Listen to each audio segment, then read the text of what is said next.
दिल्ली दंगों की कथित साजिश के मामले में पिछले 5 साल से जेल की सलाखों के पीछे बंद उमर खालिद के समर्थन में न्यूयॉर्क के नए मेयर ज़ोहरान ममदानी आए हैं और उन्होंने एक पत्र लिखा है। लेकिन इस पत्र के पीछे की कहानी हम आपको बताने जा रहे हैं।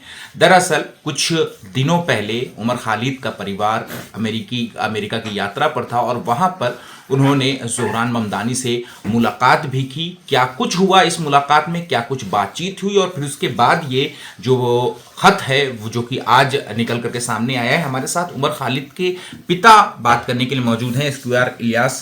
सर, आप लोगों की मुलाकात जो है वो ज़ोहरान ममदानी से किस तरीके से हुई और जो आज ख़त जो है वो आज देखने को मिला, उसमें ज़ोहरान ममदानी ने उमर खालिद का समर्थन किया और उनके बारे में कहा कि हम आपके बारे में सोच रहे हैं। कैसे कुछ हुआ इसके ऊपर की, इसके पीछे की कहानी बताएं। देखिए, मैं और मेरी वाइफ जो है वो अमेरिका के दौरे पे थे। मेरी बेटी वहाँ पे है, तो उनसे मुलाकात के लिए हम लोग गए थे। तो तो मेरी ख्वाहिश ये हुई थी कि ज़ोहरान ममदानी से मैं मुलाकात करूं, इसलिए कि भाई जिस अंदाज से उन्होंने इलेक्शन जीता है वो एक बहुत ही बड़ा अहम वाक़या है हिंदुस्तान की और अमेरिका की तारीख का।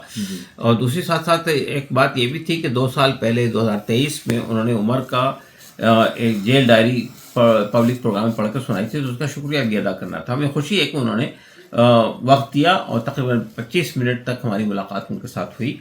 तो उन्होंने इस पे बड़े कंसर्न का इजहार किया कि मुझे बड़ा अफसोस हो रहा है कि उमर खालिद जैसा होनहार तालिब इल्म, जिसने कई मुद्दों पर आवाज़ उठाई हिंदुस्तान के अंदर, CA-NRC के इशू को उठाया और भी दलितों को, आदिवासियों के मसले को उन्होंने इतना बड़े पैमाने पर उठाया है, तो ऐसे होनहार और ह्यूमन राइट एक्टिविस्ट को जो है गिरफ्तार कर लिया गया है और फिर 5 साल से ज़्यादा अरसा होने के बाद भी बेल नहीं मिल पा रही है और साथ साथ ये कि ट्रायल भी शुरू नहीं हुआ है। तो ये सब चीज़ों को देखते हुए मैं बड़ा कंसर्न फील करता हूँ। तो वो मुलाकात काफ़ी तवील हुई। उनके इलेक्शन के ऊपर भी हमने बात रखी, पूछा उनसे, बहुत सारी बातें उन्होंने बताई और फिर उन्होंने इस बात का इजहार भी किया कि मैं यानी हमने उनसे कहा कि भाई उमर के लिए भी आपकी कुछ बात हो तो बताइए, हमारी मुलाकात होगी जल्दी तो उनसे हम बताएंगे। तो उन्होंने कहा मैं उनके नाम से एक लेटर लिख देता हूँ। तो उन्होंने एक मुख्तसर ख़त अपनी राइटिंग में लिख कर दिया उमर को। तो वो हमारे लिए काफ़ी हौसला अफजा बात थी कि भाई एक बड़े शहर के मेयर इलेक्ट हुए हैं ज़ोहरान ममदानी, पूरी दुनिया के अंदर उसका चर्चा हुआ है जिस तरह से उन्होंने इलेक्शन लड़ा वहाँ पे। और नौजवान है, टैलेंटेड है, विजनरी हैं, बहुत हौसला रखते हैं।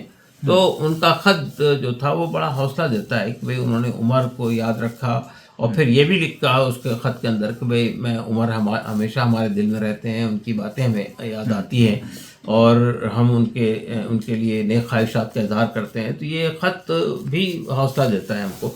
तो बहरहाल मैं समझता हूँ कि ये बहुत ही अहम वाक़या है कि हमको ये तौक़्क़ो नहीं थी कि हमें वक्त मिलेगा, लेकिन बहरहाल उनकी वो है कि उन्होंने वक्त भी दिया और तवील वक्त तक उनके ऑफिस के अंदर उनसे मुलाकात रही और उस मुलाकात के अंदर बहुत खुशगवार मुलाकात थी, बहुत सारी बातें हुई और उन्होंने इस बात का तवक्को ज़ाहिर की कि भाई हमें उम्मीद है कि इस बार आपको बेल मिल जाएगी। सुप्रीम कोर्ट में जो बहस हुई हमने उसको फॉलो किया है, हमें उम्मीद है कि इस बार उनको बेल मिल जाएगी।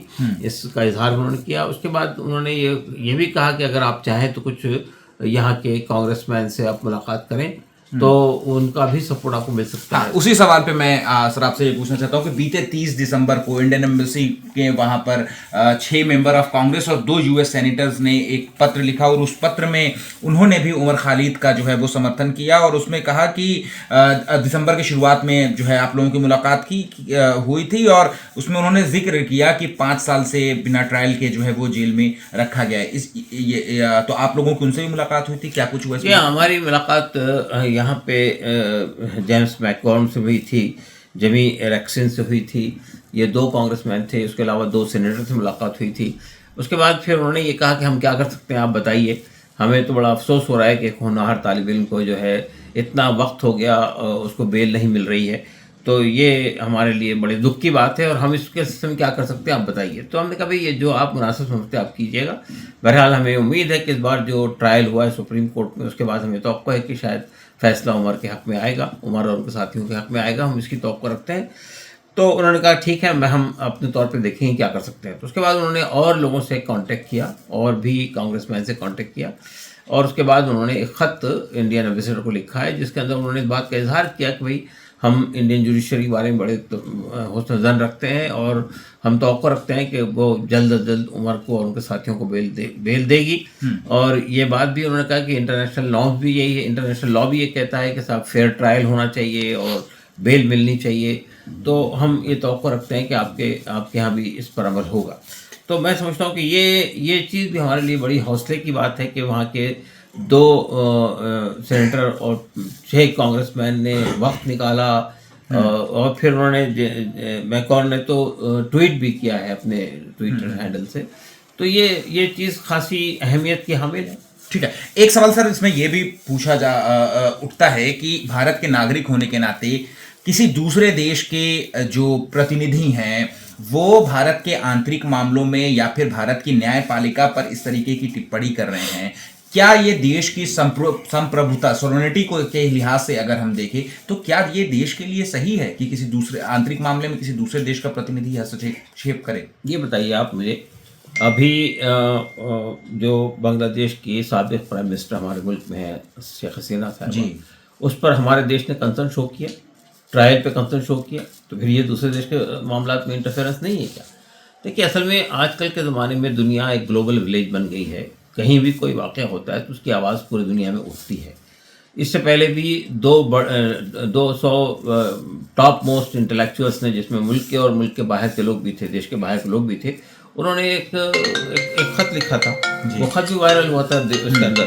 तो मैं ये कहना चाहता हूँ कि ये कहना कि साहब इससे हमारी देश की इंटीग्रिटी के ऊपर में, सॉवरेनिटी के ऊपर कुछ सवाल उठता है, ये बात सही नहीं है। ये मसले उठते हैं, यूनाइटेड नेशन में उठते हैं और भी जगह उठते हैं। तो मेरा ख्याल ये है कि हमने कोई उनसे ये गुजारिश नहीं की थी कि वो कुछ बात कहें, लेकिन उन्होंने खुद कंसर्न का शो किया और उन्होंने ये स्टेप लिया। एक आखिरी सवाल है मेरा कि बीजेपी ने ममदानी के पत्र पर रिएक्शन दिया और ये कहा है कि कोई व्यक्ति अगर भारत के अंदरूनी मामलों में हस्तक्षेप करता है तो फिर उसे माफ नहीं किया जाएगा और समर्थन भी ऐसे व्यक्ति का कर रहा है जो भारत के टुकड़े टुकड़े करने की साजिश करता है, न्यायपालिका पर टिप्पणी करता है। ये किसी भी तरीके से उचित नहीं है। देखिए, न्यायपालिका पर तो किसी ने भी टिप्पणी नहीं की है, ना हमारे ममदानी साहब ने टिप्पणी की है, ना वहाँ के उन लोगों ने टिप्पणी की है। सवाल ये पैदा होता है कि हमारे देश में, हमारे देश के यानी खुद बीजेपी और पार्टी के लोग भी और दूसरे लोग भी बाहर के देशों के मामलात में जो आवाज़ उठाते हैं वो क्या चीज़ है, उसको किस खाने में रखेंगे आप? वो नहीं है इंटरफेरेंस दूसरे देश के मामलात में। अभी शेख हसीना के मामले में भी हमारे देश ने कंसर्न का इजहार किया। तो मेरा ख्याल ये है कि ये इस तरह के मामलात के अंदर अब हम किसी चीज़ को दबा नहीं सकते। अब दुनिया बहुत ग्लोबल विलेज बन गई है। सोशल मीडिया पे कोई भी चीज़ आती है तो पूरी दुनिया में वायरल हो जाती है वो। तो इसलिए अब ये सवालात का उठना बहुत यानी स्वाभाविक है। असल में बीजेपी को और बाकी लोगों को ये देखना चाहिए कि साहब ये जो कुछ हो रहा है हमारे देश में कि 5-5 साल तक, 6-6 साल तक के लोगों को बेल नहीं मिल रही है और ये जबकि और ना ट्रायल शुरू हो रहा है, तो इस पर कंसर्न शो करना चाहिए उन लोगों को।